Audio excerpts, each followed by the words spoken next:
அனைவருக்கும் வணக்கம். 10ஆம் வகுப்பு பொதுத் தேர்வில் அலகிட்டு வாய்ப்பாடு கேட்பாங்க. 3 மதிப்பெண்களுக்கு கேட்பாங்க. அது ரொம்ப எளிமையாக எப்படி பிரிக்கலான்றதை இந்த வீடியோவில் பார்க்கலாம். முதல்ல நம்மளுக்கு இந்த அலகிட்டு வாய்ப்பாடு பிரிக்கிறதுல ஒரு 3 எழுத்துக்களை நம்மளுக்கு நல்லா விளங்கிருச்சு அப்படின்னாலே இதை பிரிக்கிறது ரொம்ப ஈஸி. குறில், நெடில், உற்று, இந்த 3 எழுத்துக்களை மட்டும் நம்ம பார்த்து பிரிக்கணும். அடுத்து அப்படி பிரிச்ச அந்த வார்த்தைகளை நேரசை, நிறையசைன்னு 2 விதமா நம்ம பிரிக்கலாம்.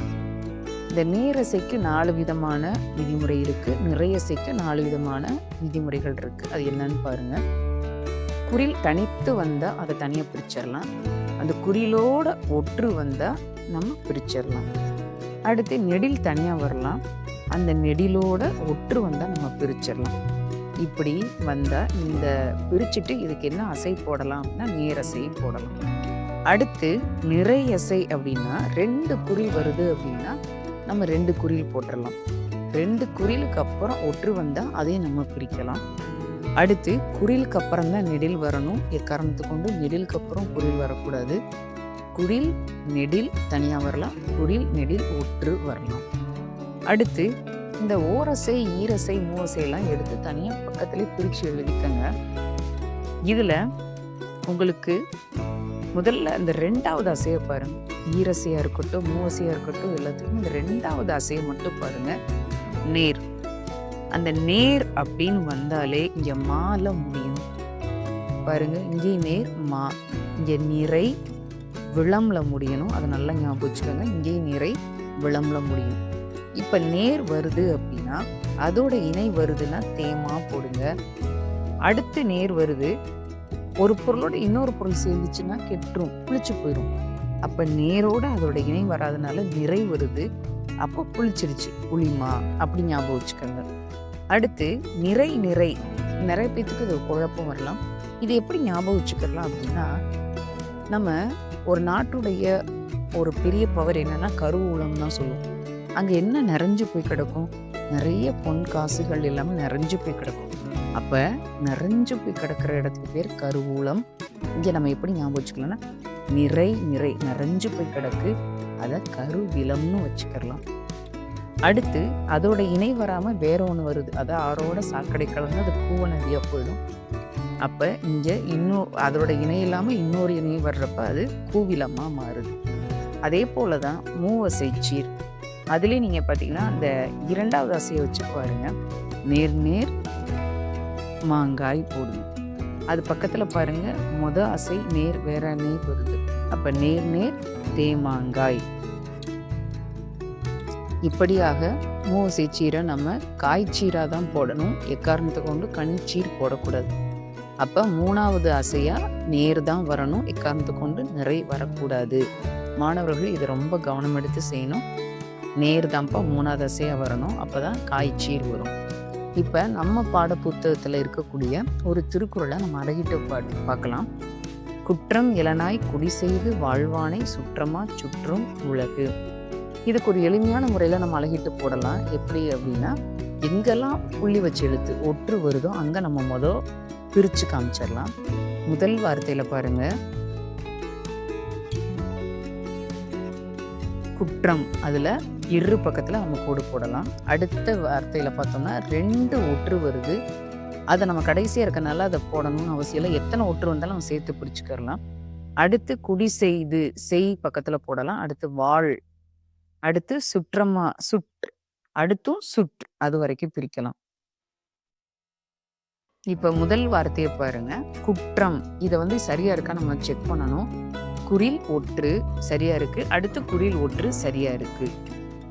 அடுத்து பார்த்தீங்கன்னா 2 ஒற்று இருக்கு. 2 ஒற்று இல்லை, எத்தனை ஒற்று வந்தாலும் நம்ம சேர்த்து எடுத்துக்கலாம்.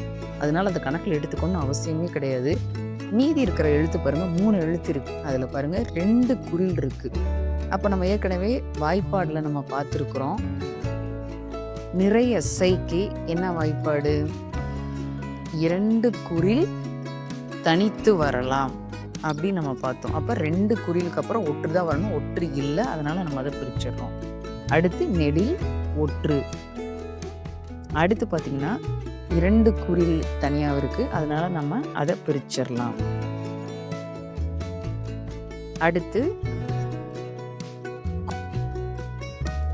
அடுத்து வாழ்வானை. வாழ் நம்ம ஏற்கனவே பிரிச்சிட்டோம். அடுத்து நெடில் வருது பார்த்தீங்களா? நெடிலுக்கு ஒரே ஒரு சான்ஸ் தான், என்னன்னா ஒற்று வரணும். ஒற்று வரல, அதனால நம்ம அதை பிரிச்சிடுறோம். அடுத்தும் நெடில் இருக்கு, நெடிலோட ஒற்று வரலாம், அப்போ அதில் தப்பு இல்லை. அடுத்து இங்கே பார்த்தோம்னா ஏற்கனவே இரு வரைக்கும் பிரிச்சிருந்தோம். பக்கத்தில் பார்த்தா குறிலுக்கு அப்புறம் நெடில் வரலாம், அடுத்து ஒற்று வரலாம், அதுவும் கரெக்டாக இருக்குது. அடுத்து சுற்று தனியாக ரூம். அடுத்து உலகு வருது பார்த்தீங்களா?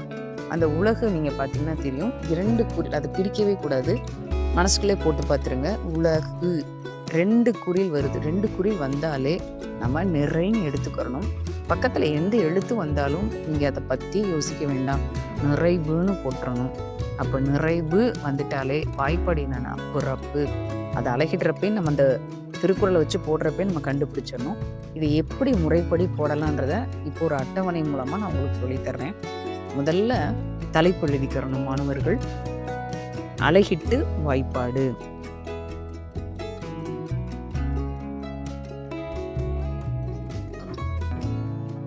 அடுத்து என்ன தலைப்பு போடணும் அப்படின்னா வரிசை எண். நீங்கள் இந்த அமைப்பில் எழுதிங்கன்னா 3 மதிப்பெண்கள் முழுமையாக நம்மளுக்கு கிடைக்கும். அடுத்து சீர், அடுத்து அசை,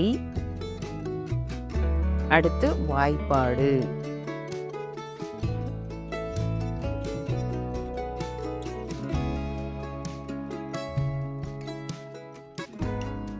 அதில் பாருங்க, நம்ம வரிசைன்றல முதல் சீருக்குரிய அந்த நம்பர் போட்டுறணும். குற்றம், அது எடுத்து எழுதுறப்பே கொஞ்சம் கேப் விட்டு எழுதுங்க. அதை பென்சிலை வச்சு அதை பிரித்து காமிச்சிருங்க. அப்போ தான் நம்மளுக்கு அதை டிஃப்ரென்ஷியேட் பண்ணால் மட்டும்தான் முழுமையான மதிப்பெண்கள் நம்மளுக்கு கிடைக்கும். அடுத்து 2வது வார்த்தை இளநாய்க்.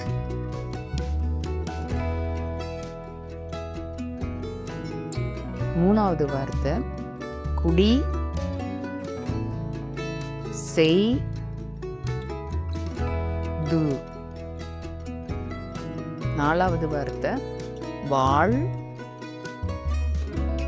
வா நைச். 5வது வார்த்தை சுற்றமாச். 6வது வார்த்தை சுற்றும். 7வது வார்த்தையை பிரிக்க வேண்டாம், அப்படியே எழுதிருங்க முழுசா. இது ரொம்ப முக்கியம், பிரிக்கவே கூடாது, பிரித்து காமிச்சிருங்க, மறந்துட வேண்டாம்.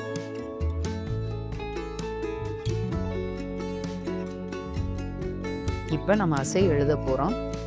இதில் உங்களுக்கு எளிமையான முறை சொல்கிறேன். அந்த கோட்டுக்குள்ளர ஒற்று வந்தால், எத்தனை ஒற்று வந்தாலும் கணக்கில் எடுக்க வேண்டாம். அதுக்கு நம்ம குறில் எத்தனை நெடில் எத்தனைன்னு பார்த்துருங்க. ஒரு எழுத்து இருந்தால் நேர சைன் போடுங்க, 2 எழுத்து இருந்தால் நிறைய சைன் போடுங்க. இப்போ நம்மளுக்கு பூ மட்டும்தான் இருக்குது, அதனால நேர். இங்கே ரா மட்டும் இருக்கனால நேர் நேர்.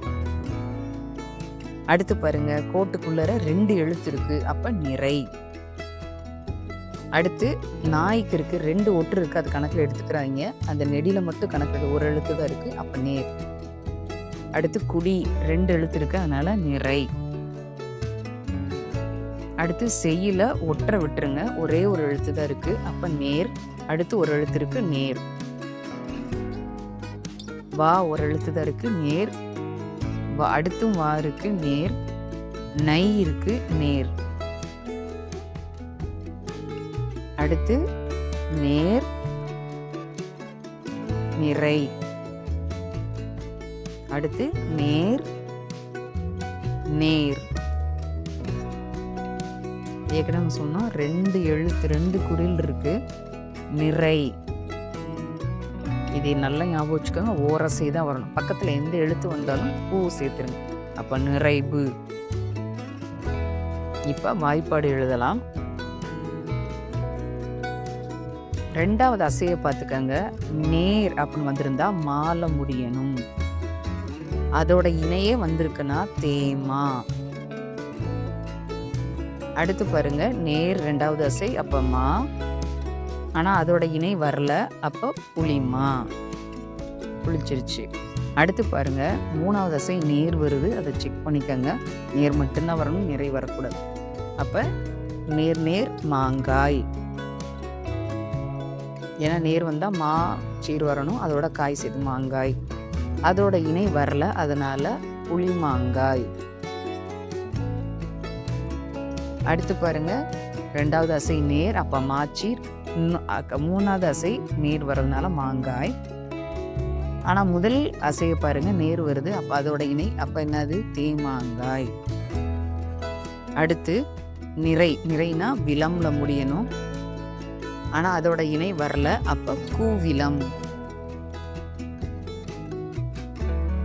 அடுத்து பாருங்க, 2வது அசை நேர், அப்ப மா. அதோட இணை தான் வருது, அப்ப தேமா. நிறைவுன்னு வந்துட்டாலே பிறப்பு. நீங்க அந்த பிறப்புன்றதை பிரிச்சாலே வரும். 2 குறில் ஒற்று, நிறைவு. அடுத்து முடிவு எடுத்து எழுதணும். இக்குறட்பா.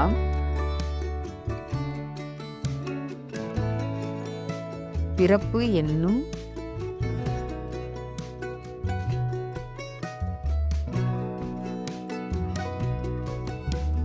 வாய்ப்பாட்டில்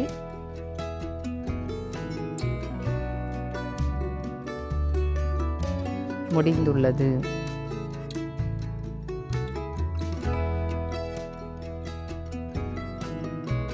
இது உங்களுக்கு புரிஞ்சிருக்கும்னு நினைக்கிறேன்.